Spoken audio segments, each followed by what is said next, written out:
નમસ્કાર વિદ્યાર્થી મિત્રો, આપ સૌનું હાર્દિક સ્વાગત છે અમારી યુટ્યુબ ચેનલ અતુલ ચાડ એજ્યુકેશનમાં। તો વિદ્યાર્થી મિત્રો, આજના વિડીયોની અંદરમાં આપણે વાત કરવાના છે ધોરણ છે આપણો 11, વિષય છે અર્થશાસ્ત્ર અને પાઠ નંબર છે આપણે 6।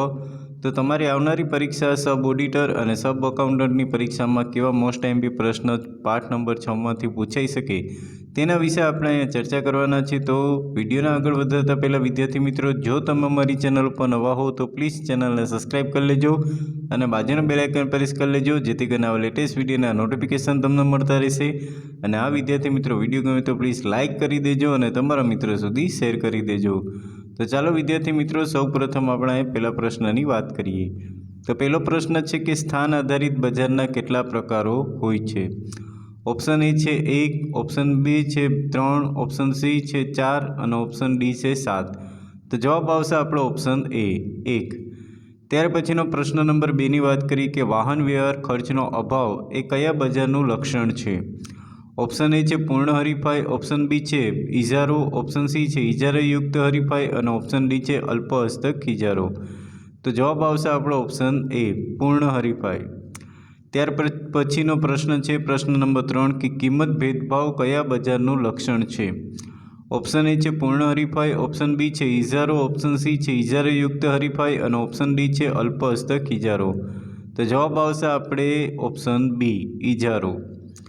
ચોથા પ્રશ્નની વાત કરીએ કે કયા બજારમાં પેઢી એ જ ઉદ્યોગ બને છે? ઓપ્શન એ છે પૂર્ણ હરીફાઈ, ઓપ્શન બી છે ઇજારો, ઓપ્શન સી છે ઇજારાયુક્ત હરીફાઈ અને ઓપ્શન ડી છે અલ્પ હસ્તક ઇજારો। તો જવાબ આવશે એનો ઓપ્શન બી ઇજારો। ત્યાર પછીના પ્રશ્નની વાત કરીએ પ્રશ્ન નંબર 5, વેચાણ ખર્ચ કયા બજારનું અગત્યનું લક્ષણ છે? ઓપ્શન એ છે આપણે ઇજારો, ઓપ્શન બી છે ઉભયપક્ષી ઇજારો, ઓપ્શન સી છે ઇજારાયુક્ત હરીફાઈ અને ઓપ્શન ડી છે પૂર્ણ હરીફાઈ। તો જવાબ આવશે આપણો ઓપ્શન સી ઇજારાયુક્ત હરીફાઈ। છઠ્ઠા પ્રશ્નની વાત કરી કે પરસ્પર અવલંબન કયા બજારમાં જોવા મળે છે? ઓપ્શન એ છે અલ્પ હસ્તક ઇજારો, ઓપ્શન બી છે ઇજારો, ઓપ્શન સી છે ઇજારાયુક્ત હરીફાઈ અને ઓપ્શન ડી છે પૂર્ણ હરીફાઈ। તો જવાબ આવશે એનો ઓપ્શન એ અલ્પ હસ્તક ઇજારામાં। ત્યાર પછીનો 7મો પ્રશ્ન છે કે કિંમત ચુસ્તતા કયા બજારમાં જોવા મળે છે? ઓપ્શન એ છે પૂર્ણ હરીફાઈમાં, ઓપ્શન બી છે અલ્પ હસ્તક ઇજારો, ઓપ્શન સી છે ઇજારાયુક્ત હરીફાઈ અને ઓપ્શન ડી છે ઇજારો। જવાબ આવશે એનો ઓપ્શન બી અલ્પ હસ્તક ઇજારો। 8મા પ્રશ્નની વાત કરીએ કે કયા બજારમાં પેઢીઓનો પ્રવેશ બંધ હોય છે?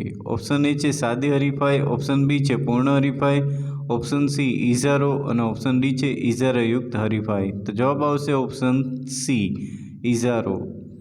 ત્યાર પછીના પ્રશ્નની વાત કરીએ પ્રશ્ન નંબર 9, સમાન ગુણી વસ્તુઓ કયા બજારનું લક્ષણ છે? તો ઓપ્શન એ છે પૂર્ણ હરીફાઈમાં, ઓપ્શન બી છે ઇજારો, ઓપ્શન સી ઇજારાયુક્ત હરીફાઈ અને ઓપ્શન ડી છે તીવ્ર હરીફાઈ। તો જવાબ આવશે આપણો ઓપ્શન એ પૂર્ણ હરીફાઈ। 10મા પ્રશ્નની વાત કરીએ કે અસામાન્ય નફો કયા બજારનું સામાન્ય લક્ષણ છે? ઓપ્શન એ છે ઇજારાયુક્ત હરીફાઈ, ઓપ્શન બી છે અલ્પ હસ્તક ઇજારો, ઓપ્શન સી છે ઇજારો અને ઓપ્શન ડી છે પૂર્ણ હરીફાઈ। તેનો જવાબ આવશે આપણો ઓપ્શન સી ઇજારો। ત્યાર પછીના પ્રશ્નની વાત કરીએ પ્રશ્ન નંબર 11, ખાંચાવાળી માંગ રેખા કયા બજારમાં શક્ય છે? ઓપ્શન એ છે ઇજારાયુક્ત હરીફાઈમાં, ઓપ્શન બી છે અલ્પ હસ્તક ઇજારો, ઓપ્શન સી છે ઇજારો અને ઓપ્શન ડી છે પૂર્ણ હરીફાઈ। તો જવાબ આવશે આપણો ઓપ્શન બી અલ્પ હસ્તક ઇજારો। 12મા પ્રશ્નની વાત કરીએ કે અર્થશાસ્ત્રમાં બજારનો ખ્યાલ કેવો છે? ઓપ્શન એ વિસ્તૃત, ઓપ્શન બી છે સંકુચિત, ઓપ્શન સી છે મર્યાદિત અને ઓપ્શન ડી છે વસ્તુલક્ષી। તો જવાબ આવશે આપણો ઓપ્શન એ વિસ્તૃત। ત્યાર પછીનો 13મો પ્રશ્ન છે કે માટીના વાસણોનું બજાર કેવું બજાર ગણાય છે? ઓપ્શન એ છે પ્રાદેશિક, ઓપ્શન બી છે રાષ્ટ્રીય, ઓપ્શન સી છે આંતરરાષ્ટ્રીય અને ઓપ્શન ડી છે સ્થાનિક। તો જવાબ આવશે આપણે કે માટીનું જે વાસણ છે, માટીના વાસણના બજાર કેવું બજાર ગણાય છે? તો કે સ્થાનિક। 14મા પ્રશ્નની વાત કરીએ કે ગુજરાતી ચલચિત્રો કેવા બજારનું ઉદાહરણ ગણાય? ઓપ્શન એ છે સ્થાનિક, ઓપ્શન બી છે પ્રાદેશિક, ઓપ્શન સી છે રાષ્ટ્રીય અને ઓપ્શન ડી છે આંતરરાષ્ટ્રીય। જવાબ આવશે એનો ઓપ્શન બી પ્રાદેશિક। ત્યાર પછીના પ્રશ્નની વાત કરીએ પ્રશ્ન નંબર 15, અમૂલ આઈસ્ક્રીમનું બજાર કેવા બજારનું ઉદાહરણ ગણાય છે? ઓપ્શન એ છે સ્થાનિક, ઓપ્શન બી છે પ્રાદેશિક, ઓપ્શન સી છે રાષ્ટ્રીય અને ઓપ્શન ડી છે આંતરરાષ્ટ્રીય. તો જવાબ આવશે આપણો ઓપ્શન સી આંતરરાષ્ટ્રીય. 16મા પ્રશ્નની વાત કરીએ કે અંગ્રેજી ચલચિત્રો કેવા બજારનું ઉદાહરણ ગણાય છે?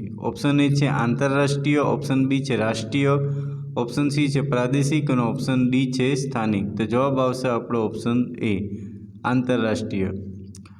17મા પ્રશ્નની વાત કરીએ કે જથ્થાબંધ બજારનો વેપારી કોની વચ્ચે એક મહત્વની કડી બને છે? ઓપ્શન એ છે ઉત્પાદક અને એજન્ટ, ઓપ્શન બી છે ઉત્પાદક અને ગ્રાહક, ઓપ્શન સી છે ઉત્પાદક અને છૂટક વેપારી અને ઓપ્શન ડી છે ઉત્પાદક અને ડિપાર્ટમેન્ટલ સ્ટોર્સ. તો જવાબ આવશે આપણો ઓપ્શન બી ઉત્પાદક અને ગ્રાહક. 18મા પ્રશ્નની વાત કરીએ કે પૂર્ણ હરીફાઈવાળું બજાર કેવું બજાર ગણાય છે? ઓપ્શન એ છે આદર્શ, ઓપ્શન બી છે ઇજારો, ઓપ્શન સી છે નિયંત્રિત અને ઓપ્શન ડી છે મર્યાદિત.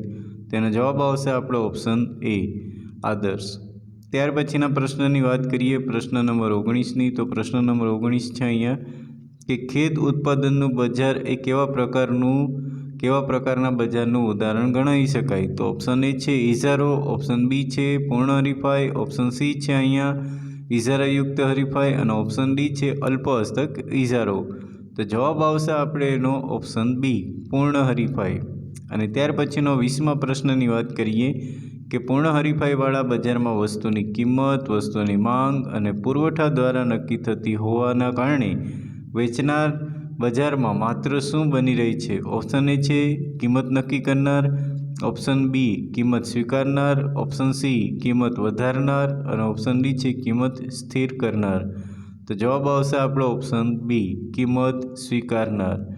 તો વિદ્યાર્થી મિત્રો, આ હતા આપણે પાઠ નંબર 6ના મોસ્ટ આઈએમપી પ્રશ્ન, જે તમારે આવનારી પરીક્ષામાં ખૂબ જ ઉપયોગી થશે અને આનો ફાયદો પણ તમને થશે. અને હા મિત્રો, તમારા જે કંઈ પ્રશ્ન હોય તો મને કમેન્ટ બોક્સમાં જણાવજો અને જે કંઈ આની પીડીએફ જોતી હોય તો પણ મને કમેન્ટ બોક્સમાં જણાવજો. અને હા મિત્રો, તમે હજી સુધી પણ જો અમારી યુટ્યુબ ચેનલને સબસ્ક્રાઈબ ન કર્યું તો પ્લીઝ સબસ્ક્રાઈબ કરી લેજો અને બાજુનું બેલ આઇકન પ્રેસ કરી લેજો, જેથી કરીને આવા લેટેસ્ટ વિડીયોના નોટિફિકેશન તમને મળતા રહેશે. અને હા વિદ્યાર્થી મિત્રો, વિડીયો ગમ્યો હોય તો પ્લીઝ લાઇક કરી દેજો અને તમારા મિત્રો સુધી શેર કરી દેજો.